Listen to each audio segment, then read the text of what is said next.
Et Dieu dit ici que le Saint-Esprit est un gage, Hmm. et le mot gage veut dire une partie du prix d'achat ou Yeah. de la propriété donnée à l'avance comme une garantie pour le reste. Mes chers frères et sœurs dans le Seigneur Jésus, je vous salue, nous vous saluons dans la paix. Alors, nous sommes ici encore avec le pasteur Patrick et nous voulons nous entretenir avec... ouais, tu nous as conduit, disons comme ça, oui, par la grâce de Dieu, hein, en nous parlant de sept, je dirais sept piliers ou sept cadenas Oui. qui, n'est-ce Oui. pas, nous présentent plus ou moins l'assurance enfin, que nous devons avoir dans notre salut. Et le Seigneur nous a donné dans sa parole de multiples arguments, de multiples promesses pour nous donner l'assurance et que le salut qu'il nous a donné en Christ est sûr, est protégé. Et donc nous allons voir ces versets. Donc, ces cadenas-là représentent différentes choses, différentes promesses, différentes actions que Dieu prend pour préserver ce qu'il a rajouté en Christ. Parce que Dieu ne ment jamais, il ne se trompe jamais. Il n'a pas besoin de dire quelque chose 5, 6, 7 fois pour que cela soit sûr. Une Mm. seule fois suffit. Mais je crois que Dieu l'a dit, nous fait la même promesse de différentes façons dans les Écritures.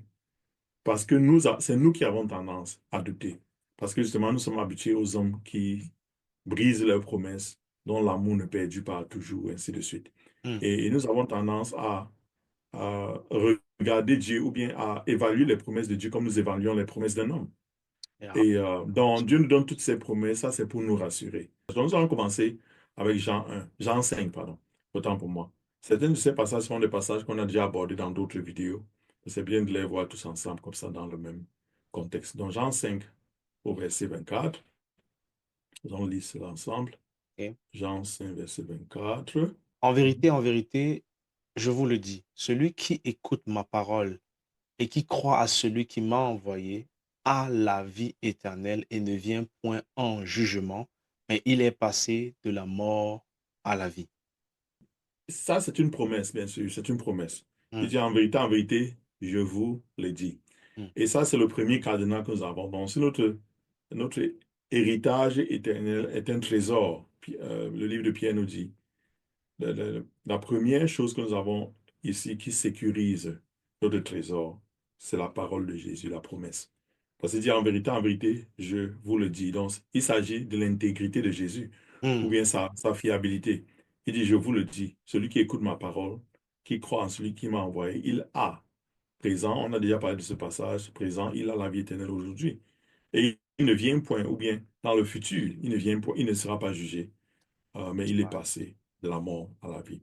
Mm. Donc, si on n'avait pas d'autres versets, seulement ce verset, ce serait suffisant, parce que Jésus donne sa parole ici. Souvent, lorsqu'il y a, par exemple, entre deux personnes, euh, il peut y avoir une situation où quelqu'un a besoin d'un gage, quelqu'un dit, OK, je te donne ma parole. Mm. Et normalement, quand c'est quelqu'un de confiance, sa parole devait suffire quand il donne sa parole. Donc, bien sûr, il n'y a personne plus digne de confiance que le Seigneur. Yeah. Et puis il a dit, si je vous le dis. Donc ça, c'est le premier cadre qui s'est réussi au salut. Le deuxième, on va le voir, c'est la main du berger. C'est dans Jean chapitre 10. Jean chapitre 10. Yeah. Jean chapitre 10. Oui, verset 11 et puis le verset 28 à 30. Jean chapitre 10, verset 11, je vais lire. Je Mhm. suis le bon berger. Le bon berger donne sa vie pour ses brebis. Alors, verset 28 à 30, il est dit, je leur donne la vie éternelle et elles ne périront jamais et personne ne les ravira de ma main. Mon Père, qui me les a donnés, est plus grand que tous et personne ne peut les ravir de la main de mon Père. Wow.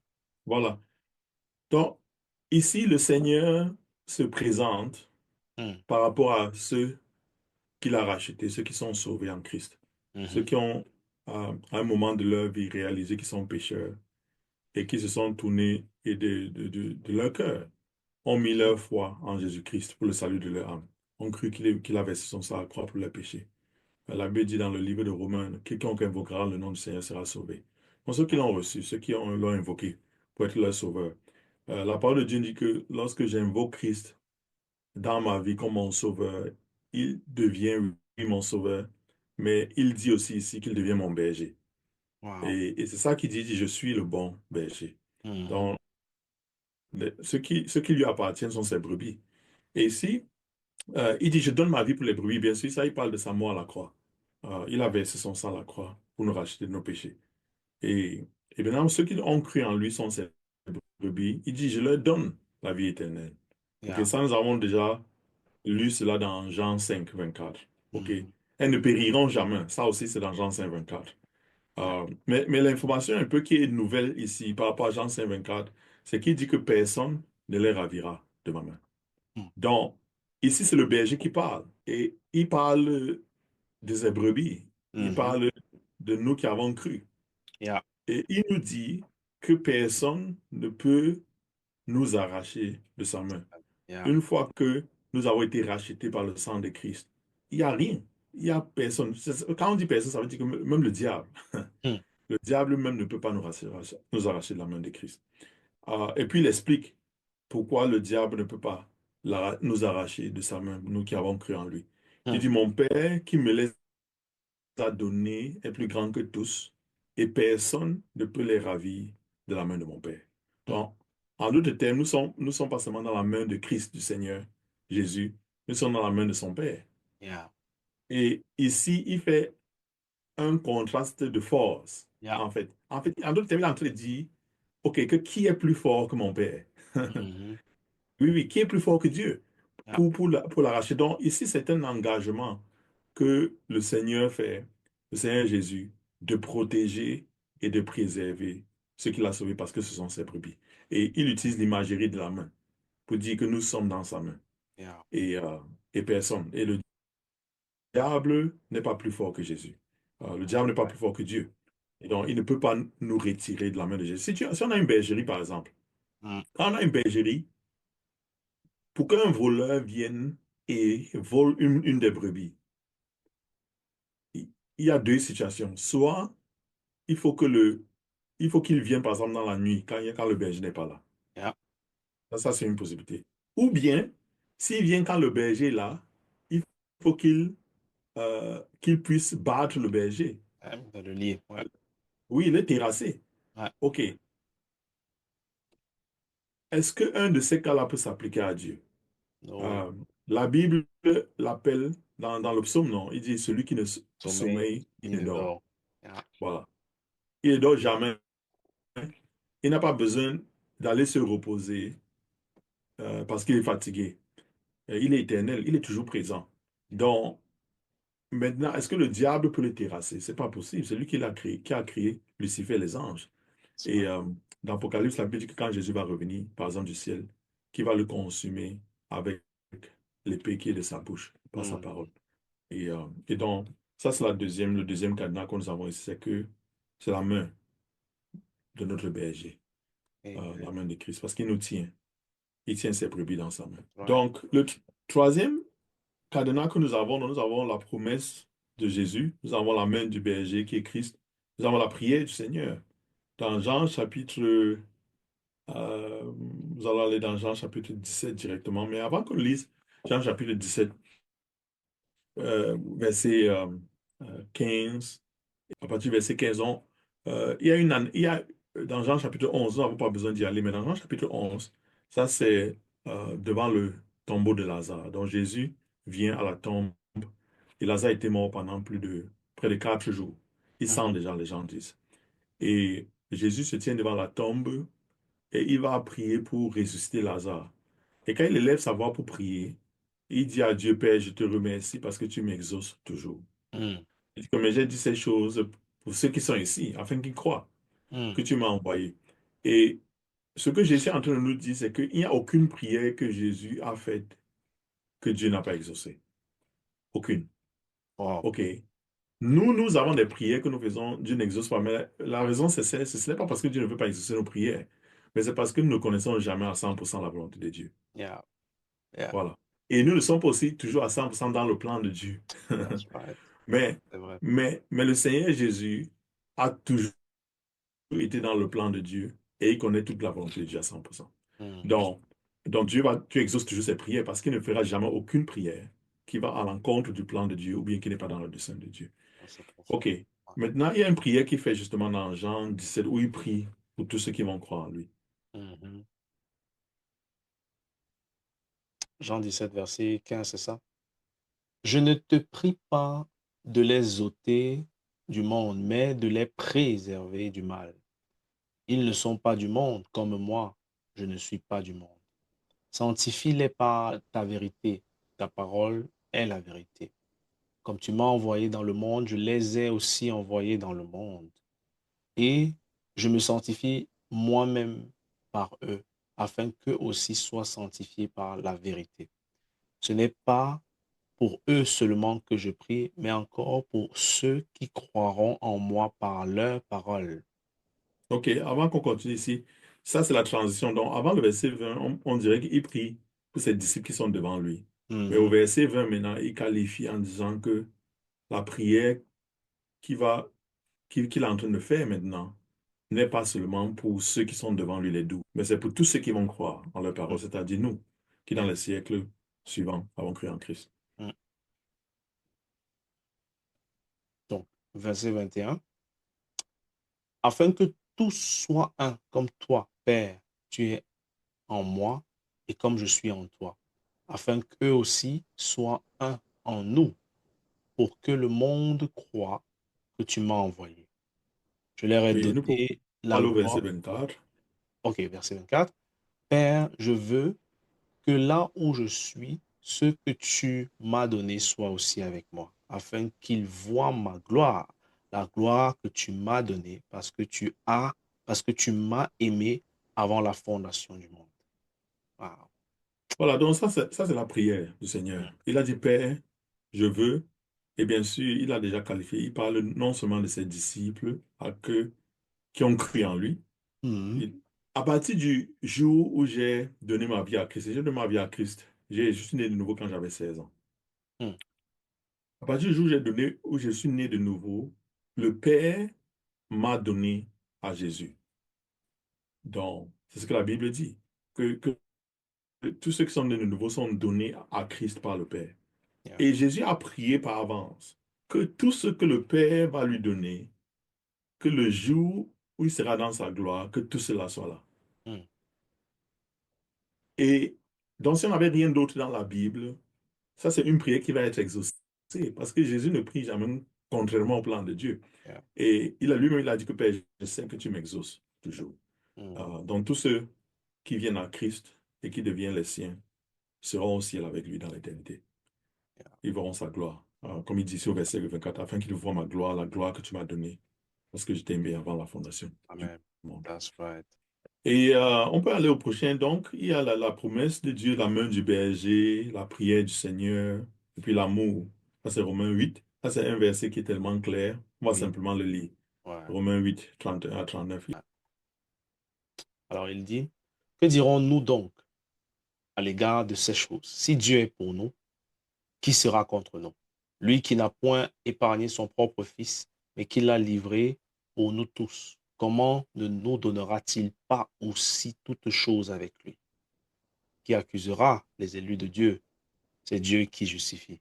Qui les condamnera? Christ est mort, bien plus, il est ressuscité. Il est à la droite de Dieu et il intercède pour nous. Qui nous séparera de l'amour de Christ? Sera-ce la tribulation ou l'angoisse, ou la persécution, ou la faim, ou la nudité, ou le péril, ou l'épée? Selon qu'il est écrit, c'est à cause de toi qu'on nous met à mort tout le jour, qu'on nous regarde comme des brebis destinées à la boucherie. Mais dans toutes ces choses, nous sommes plus que vainqueurs par celui qui nous a aimés. Amen. Car j'ai l'assurance que ni la mort, ni la vie, ni les anges, ni les dominations, ni les choses présentes, ni les choses à venir, ni les puissances, ni la hauteur, ni la profondeur, ni aucune autre créature ne pourra nous séparer de l'amour de Dieu manifesté en Jésus-Christ, notre Seigneur. Voilà, amen. Et ici, Alléluia. bien sûr, ce passage parle de l'amour que Christ a pour ceux qui lui appartiennent, ceux qui l'ont reçu. Yeah. Et étant en Christ, nous sommes inséparables de Mm. l'amour de Dieu. Yeah. Ah, ah, il y a rien. Il y a rien qui peut, ayant reçu Christ, il n'y Mm. a rien qui peut se passer qui fasse en sorte que Dieu nous condamne encore, Yeah. que Dieu nous rejette. Il y a rien.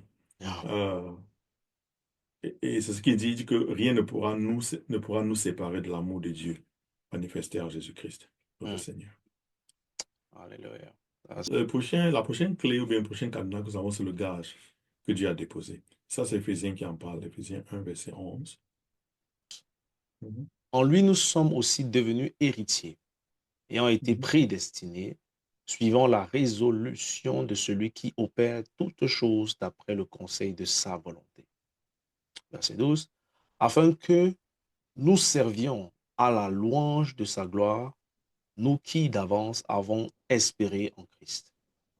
En lui, vous aussi, après avoir entendu la parole de la vérité, l'évangile de votre salut, en lui, vous avez cru et vous avez été scellés du Saint-Esprit qui avait été promis.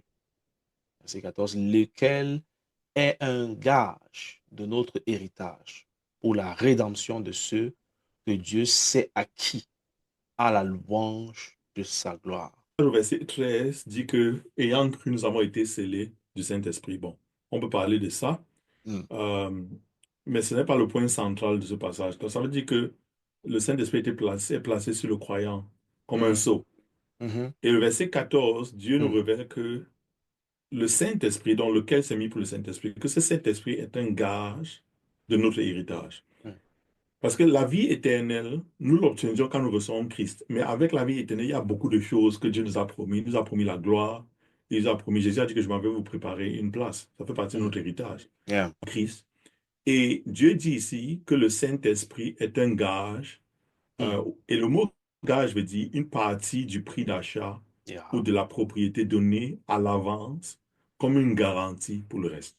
Mhm. Donc, Dieu dit que le Saint-Esprit, c'est la garantie, il est la garantie que Mm. Dieu va nous donner le reste des choses qu'il a promis.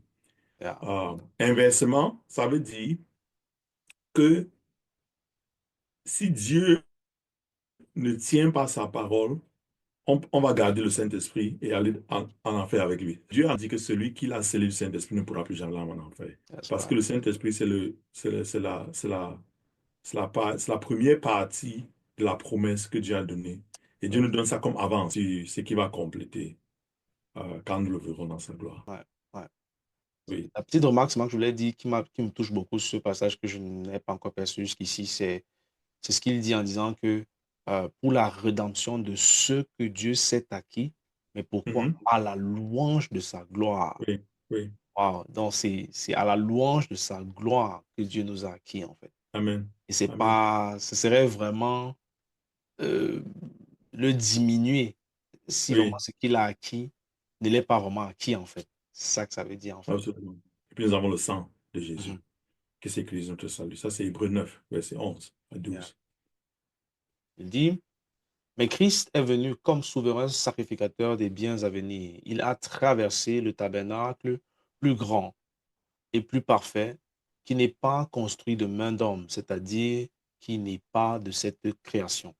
Et il est entré une fois pour toutes dans le lieu très saint, non avec le sang des boucs et des veaux, mais avec son propre sang, ayant obtenu une rédemption éternelle. C'est un passage Yeah. clair qui Ouais. dit que le sang de Jésus obtient pour nous une rédemption éternelle. Et parce que Mhm. dans l'Ancien Testament, quand il péchait, il devait offrir un sacrifice. Et quand 3 jours après, il pêche, il doit offrir un nouveau sacrifice.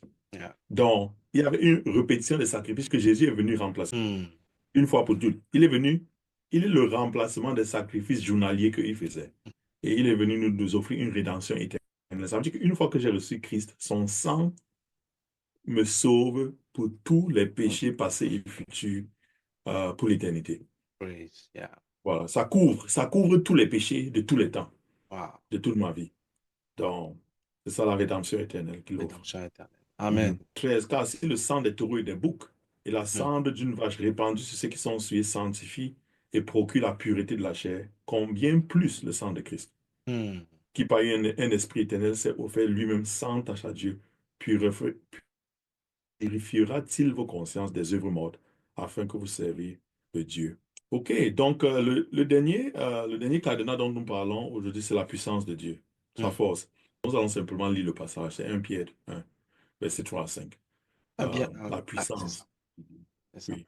Béni Mhm. soit, 1 Pierre 1, verset 3 à 5. Béni soit Dieu, le Père de notre Seigneur Jésus-Christ, qui, selon sa grande miséricorde, nous a régénérés pour une espérance vivante par la résurrection de Jésus-Christ d'entre les morts, pour un héritage qui ne se peut ni corrompre, ni souiller, ni flétrir, lequel vous est réservé dans les cieux. Verset 5.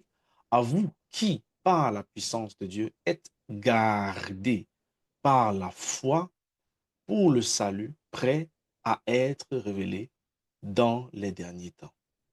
Voilà. Et ici, bien sûr, il parle de nouveau de l'héritage. Yeah, Hein? Il parle de l'héritage qui est réservé dans les cieux. yeah. Et le Saint-Esprit, c'est l'avance. Hmm. Et il dit que à vous qui êtes gardés par la foi pour le salut, mais nous sommes gardés par la Par la puissance de Dieu. puissance de Dieu. Yeah. Euh, donc, c'est une garantie éternelle Amen. aussi pour nous. En tout cas, Pasteur Patrick, merci infiniment, hein, vraiment pour cette très belle illustration. Et ce soir encore, nous comprenons que nous devons nous poser de bonnes questions, à savoir qu'est-ce que Dieu lui-même fait pour maintenir le chrétien ou bien pour sauver le chrétien. Et ce qui nous octroie, Amen. donne plus ou moins l'assurance du salut. Nous avons appris il y a la promesse de Dieu, nous avons la main du berger, la prière du Seigneur, l'amour, le gage que Dieu a déposé, le sang de Jésus et bien évidemment la puissance de Dieu. Nous sommes gardés par le Seigneur. Voilà tout ce que le Seigneur fait pour que nous n'ayons pas à nous inquiéter si nous sommes sincères dans notre repentance, si nous, véritablement nous l'avons Oui, accepté et nous avons le désir vraiment de le suivre et nous avons répondu présent à l'appel, n'est-ce pas, de cette réconciliation entre le Créateur qu'il est et nous. Alors n'hésite pas d'écrire en commentaire voilà ce que tu aimerais voilà, qu'on aborde comme sujet et on va bien sûr se pencher dessus. Sur ce, que Dieu vous bénisse. À la prochaine. Shalom.